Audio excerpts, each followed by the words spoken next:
So we are going to try this again and see if I can actually get a good feed this time. So I'm going to actually check my audio in addition to checking my video.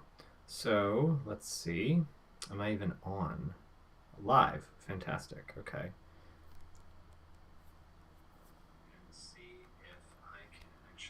All right.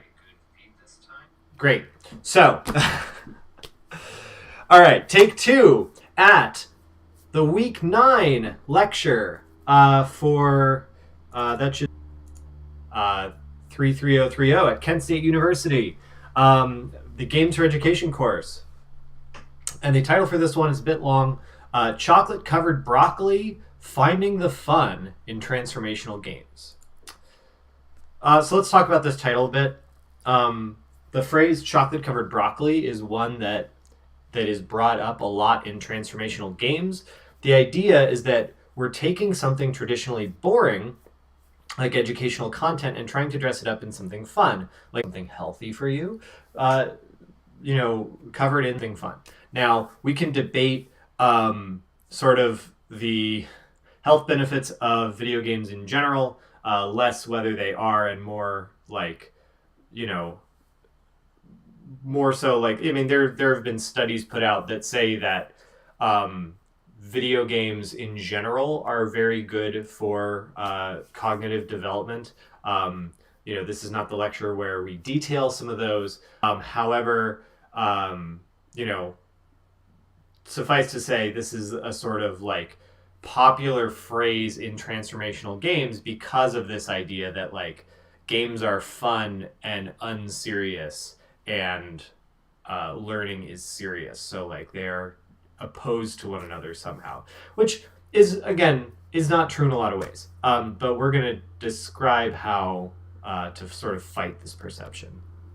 Now, this is a known bit of jargon in the game industry, especially in transformational games. So it's a metaphor to be familiar with. And this is from Mark Chen's presentation on this topic. So as you can see, the chocolate covered broccoli title really comes from a subsection of this type of game design called gamification. And we're going to talk about gamification today. And this is that sort of like, if you can't really tell from how much I couched at the beginning, there's a sense with serious games from, I think, particularly people that are not as familiar with the game industry, that are coming into this as sort of like a secondary thing. They are interested in the benefits games can have and are sort of jumping on the hype train a bit.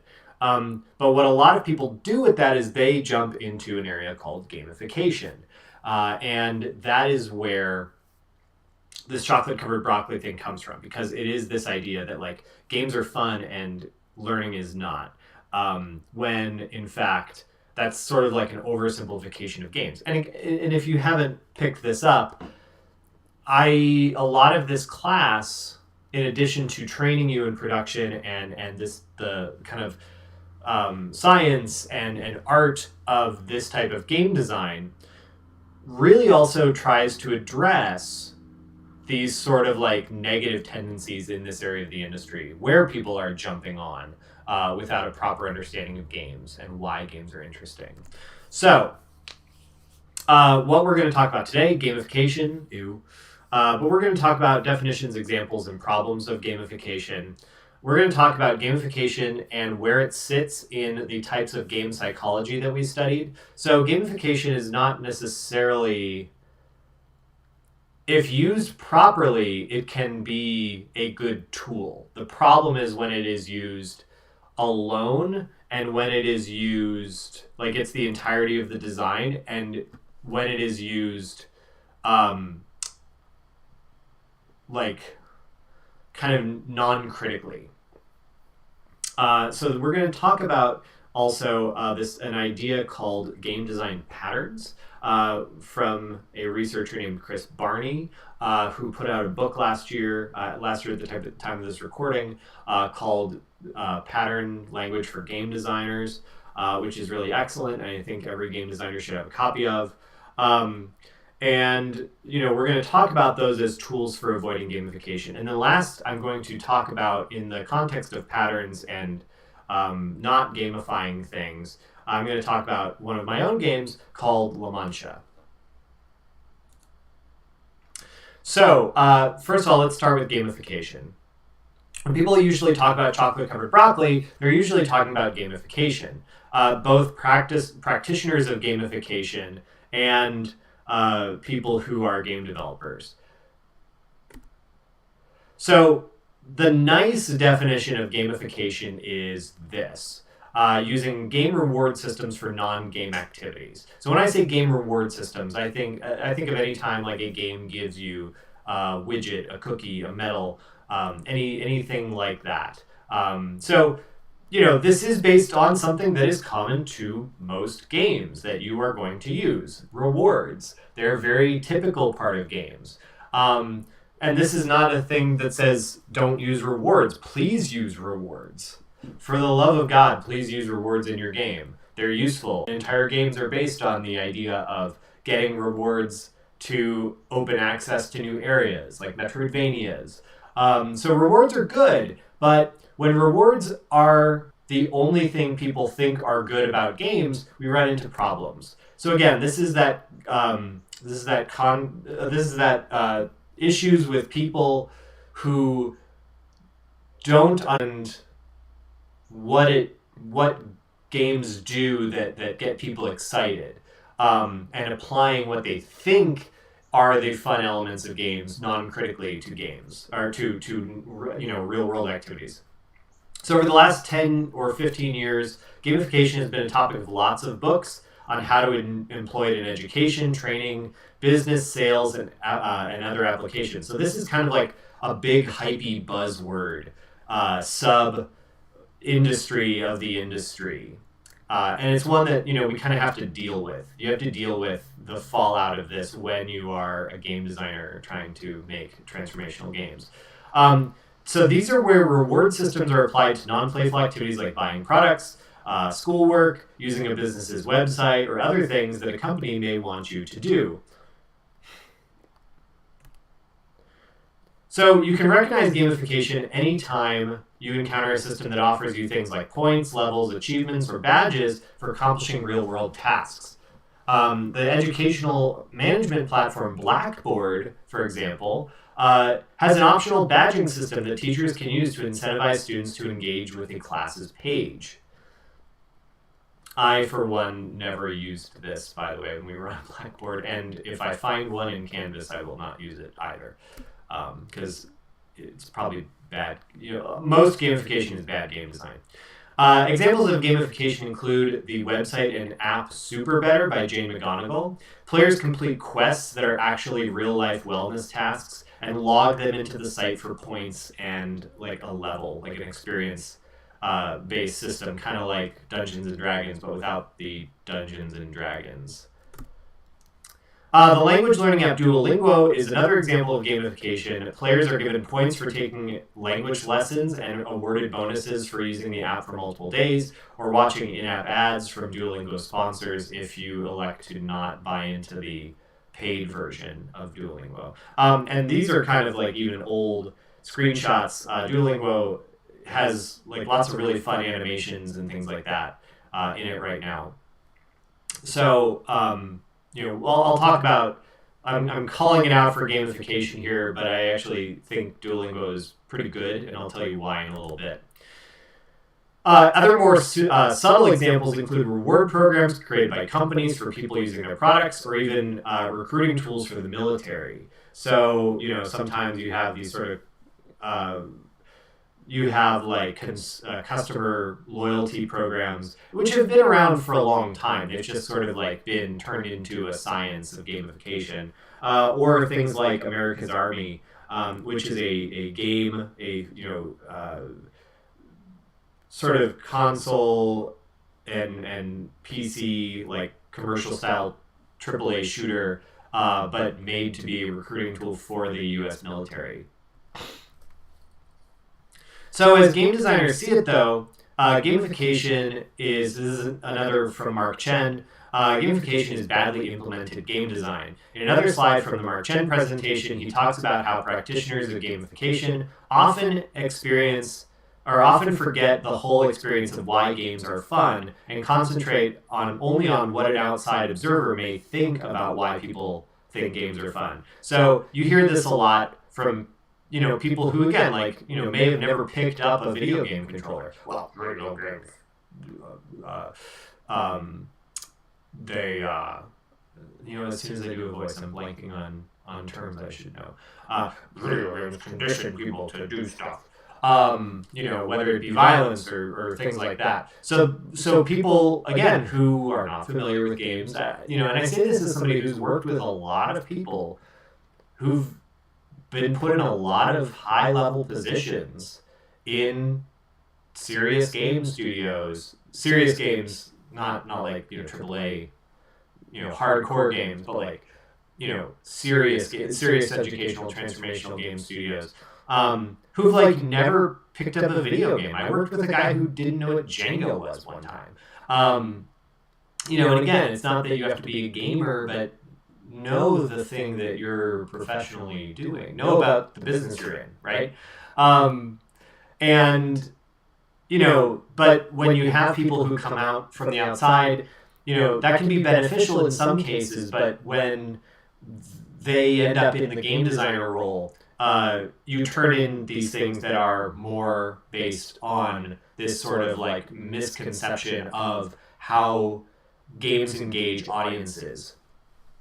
So, via Mark Chen's example here, they are looking more at the sort of reward systems, the fact that, games give you money and hearts and tools and all these other fun things within the context of the game, but also then maybe forget the entire aspects of there's challenge and exploration and curiosity, and that games are systems that build in constraints that players can experiment with the constraints and see what there is to do with. They're forgetting the idea of play, and they're thinking that play is sort of giving rewards for good behavior instead of the free, open-ended aspects of interacting with the game, where you just kind of putter around with the game systems for a while.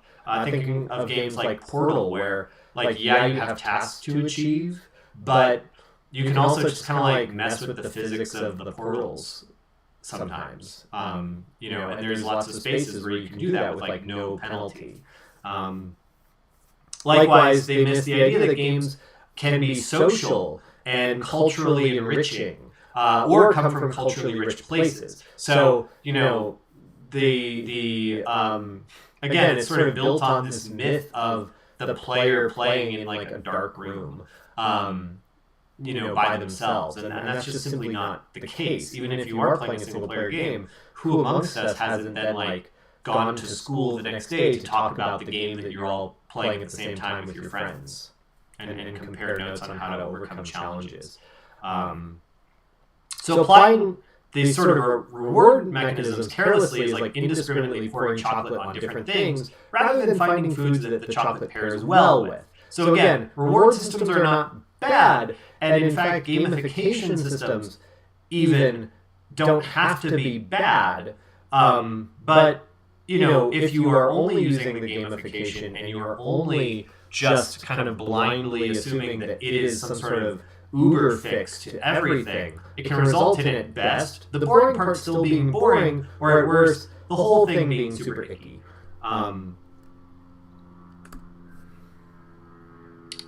So I'm being rather hard on gamification. It deserves it, but I should note that there are examples that genuinely help people. Jane McGonigal's gamification systems are popular for some members of their audience, and genuinely help people. Reward systems can be enough for some people to have genuine results. Other systems include things like, if you recall, Wii Fit. A game for the Wii that came with a balance board and you could do daily weight check-ins. I've even used Wii Fit to track my personal exercise performance. Now, this is the difference is that, something like Wii Fit is not just the exercise tracker. That has that mode that you can use to certainly track progress, but then there also comes with a series of playful game activities that are not just gamification, they're actual games.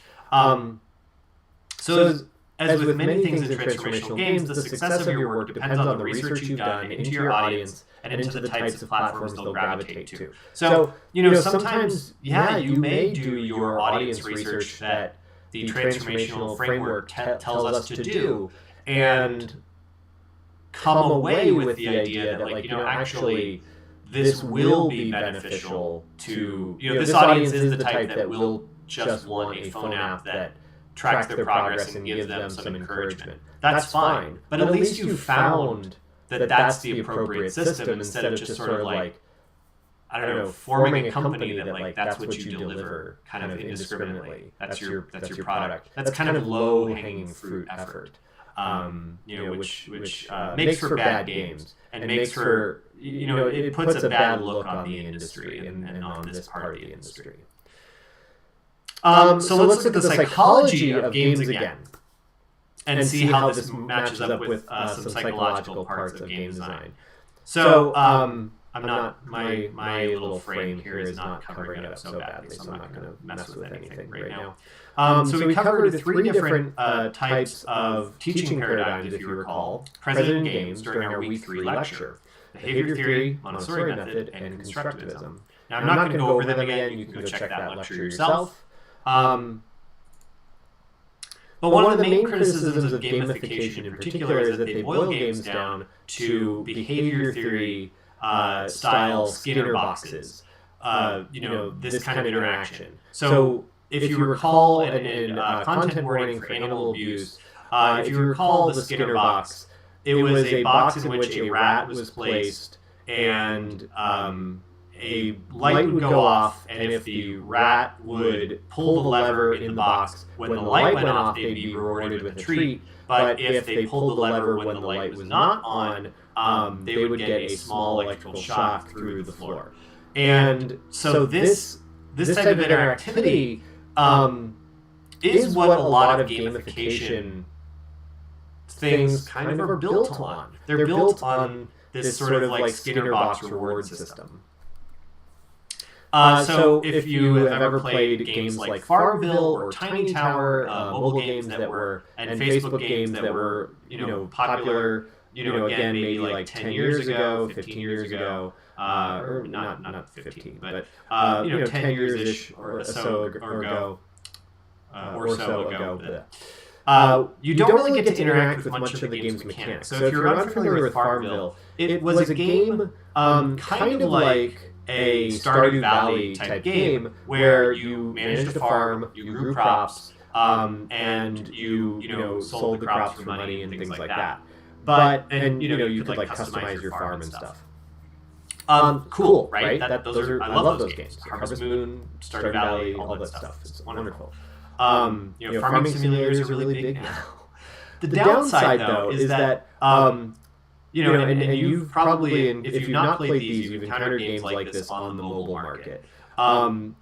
You would plant your plants, and then the plants would grow over the course of several hours or even several days. So oftentimes you just kind of like went in, clicked a little bit, and then left. Now, that can be very boring because you're not really engaging the game for very long. But what allows you to really play the game at its full game fun capacity is usually a special currency. So you have like the normal money currency that you would earn, but then you also have like maybe a secondary special currency. And what that would do is that would allow you to just like have your plants grow faster, more in like a video game type of expected time frame. Again, like a Stardew Valley or some other similar game in the genre. And then, so usually you start with like a stock of this special currency, but then you have to like pay real money to get it. So it's this, the game itself is kind of lacking feedback until you do it once, and then it gives you feedback. So, um, Stardew Valley's Skinner box is built around like when you put in money, it'll give you rewards and feedback, and that's gross. That's gross. That's actually like the turn to that kind of game design is actually what got me out of mobile game design and made me not want to make mobile games, because this is why we use the very odd term premium for games, normal games that cost money nowadays. Because this has become such a huge model, this sort of free to play, but you pay to really play the game, kind of gameplay. But it's a Skinner box. It's a Skinner box based on you putting money into the game, and that sucks. It's bad game design. So in your optional textbook, Resonant Games, which is available in full at the shown web address, also linked in your syllabus, the authors talk about how to avoid gamification in the chapters Games, Not Gamification. So one of their games, Lure of the Labyrinth, and I'm not going to go over what the mechanics of these games are. You can read about it in the book itself. It has elements of gamification. Like, again, many games you're going to make are going to have. And again, if you go back and look through some of the examples that we've talked about in the different lessons, I even have some games that are pretty heavily gamified with the Onward and Life Quest games. But there was always something else that we added that made it so that application was not only a piece of gamification. It would have gamified elements, but those gamified elements would feed some playful element that turned it into something more. So again, use reward systems. They're fine, but have something else like this does. So through several particularly playful and interactive ideas, it avoids being a full-blown gamification program. So here's, a list of some stuff that they did. But the authors highlight these examples specifically. The ability for players to customize their own avatars and therefore explore new identities. So using the fact that, like, in a game, you have agency, so agency, meaning like the ability to choose and have power over the cause and effect relationships and actions within the game itself.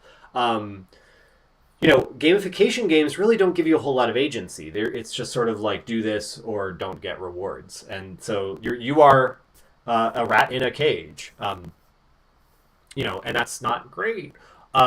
So this game first of all gives you agency over your new identities through character customization, which again, some people, like my kids, can spend all day in a character customizer. They love it. They love making me's on the Switch. The way that the game scales over time and becomes more complex as players reach later levels, like, again, happens in traditional games. That's Montessori method style of challenge. And then the way that the game lays the foundation for later learning in a topic area rather than being self-contained. Now, this is really important. We were talking about this, a few weeks ago, again, at the time of this recording, at the Meaningful Play Conference. There's this idea that, again, among people who are not great game designers, I'm just gonna say it, like there's a lot of people in this who suck at this, but because it's technological, they kind of sell it to people who don't know much better either, and then it becomes this sort of negative feedback loop that makes serious games look bad.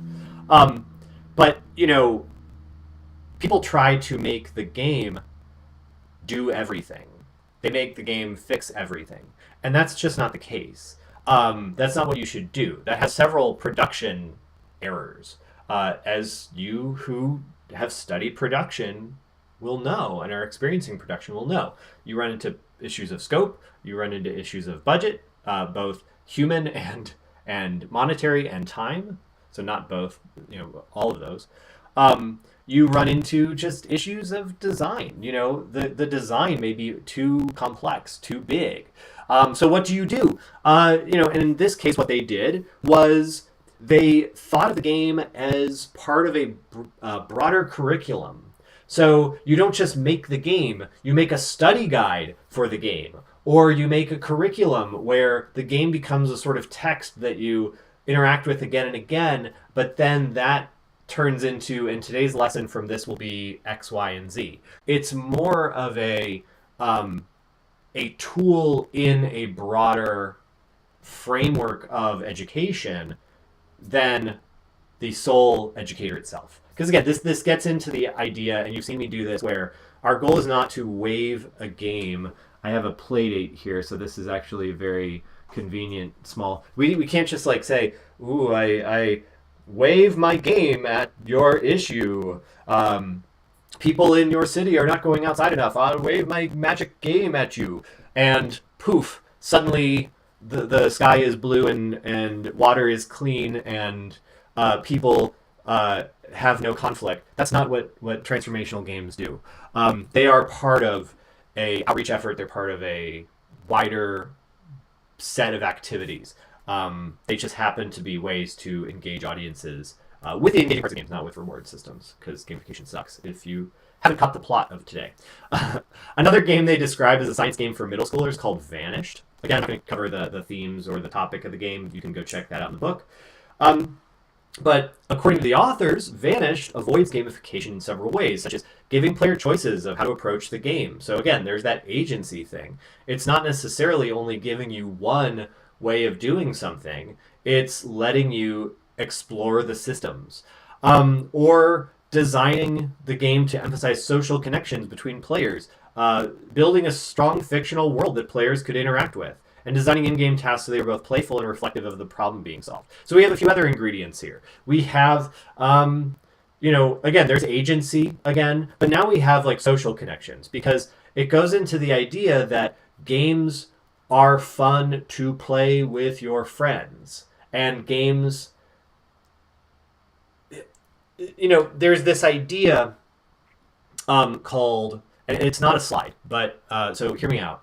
I'm not going to have a visual reference for this in this slideshow, but there's this idea called the fruitful void.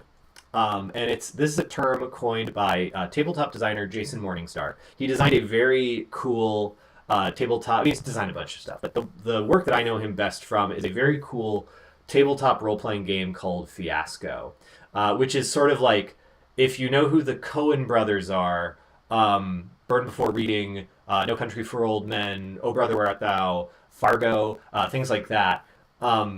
It's what if their movies, the tabletop game, and like a role playing campaign. So they're very cool. But he talks about this idea that the space around the players in the game, which is that fruitful void, is a space in which you need to fill it with content. So kind of by his summation, you're not just designing game mechanics. You're designing a social context within which players will sort of act and which will create meaning for the players. So, if we wanted to get into it, you could kind of align this with like the magic circle, that sort of idea that like games create their own reality in which the rules are law and things like that. But it's more so this idea, I think, in a practical sense, because some of you are like, oh boy, here he goes with game studies theory again. But in a practical sense, where I think about this is that when I design a game, and a lot of my games are actually, especially my tabletop games, can be very simple. And I've actually been told, like, well, anybody can design that about some of my tabletop games. And it's true. Like, that's because having a bunch of kind of esoteric mechanics is not really the point. There's a market for having that. I think it's great. But I think where I'm more interested in putting my design effort in is in building a set of mechanics that puts players in particular social situations within which they will have a good time, right? So, and La Mancha, which we'll look at in a second here, functions on this a bit. It functions on this idea that, you're trying to put friends in a situation where they can make each other laugh, and they might, there's going to be like just enough kind of interference play where they can like screw with each other and kind of aha one another. All to get them kind of like laughing and joking around, and maybe there's adult beverages involved. It depends on what you do for game night. So that can be kind of like it's a party, right? It's social lubricant, and that's kind of what these when you design games like this, it's really important to do this. Now I'm gonna to not to extend this tangent too long, but something to think about in a popular thing that I think about a lot is bar trivia in terms of this. Because, so I was privy to the design of a game several years ago called Factitious, which was even before this was like the issue that it is now, it was basically a quiz about unreliable news sources, like fake news. And what the game was a game where it would present you with a story and like a snippet of a story, and you'd read it, and then you would kind of say whether or not it was fake news. You'd have two buttons, and then you'd like yes or no, and it was a quiz basically. And like the team who designed this, there's like a lot of money behind it, and like people kind of strutted around like they were the second coming of Shigeru Miyamoto. Frankly, it was weird. But it took like several people to like conceive of this thing. And there was a game designer on the team. Like there was a bigger team, but there was like one game designer who was like, can we please at least do the Tinder thing of like swipe right or swipe left, so there's like more interactivity in this. And they allowed it, the senior people who were like managing this thing. But I mean, that was like the most interaction it had. It sucked. I mean, like, it had a great mission and all. That's a wonderful mission, but as a game it sucked because it was like a quiz. It was schoolwork. They didn't even pour chocolate on the broccoli. It was terrible. But if pressed, people who would design such a thing might be like, well, it's trivia, it's fun, it's a game. It's like, you don't understand why trivia is fun. Because if you go to trivia, if you play trivia, if you go to like bar trivia or something, what bar trivia does is, yeah, sure, like you answer questions, but the point is not that the trivia questions are particularly mentally taxing. They might be to some people, but that's not everything.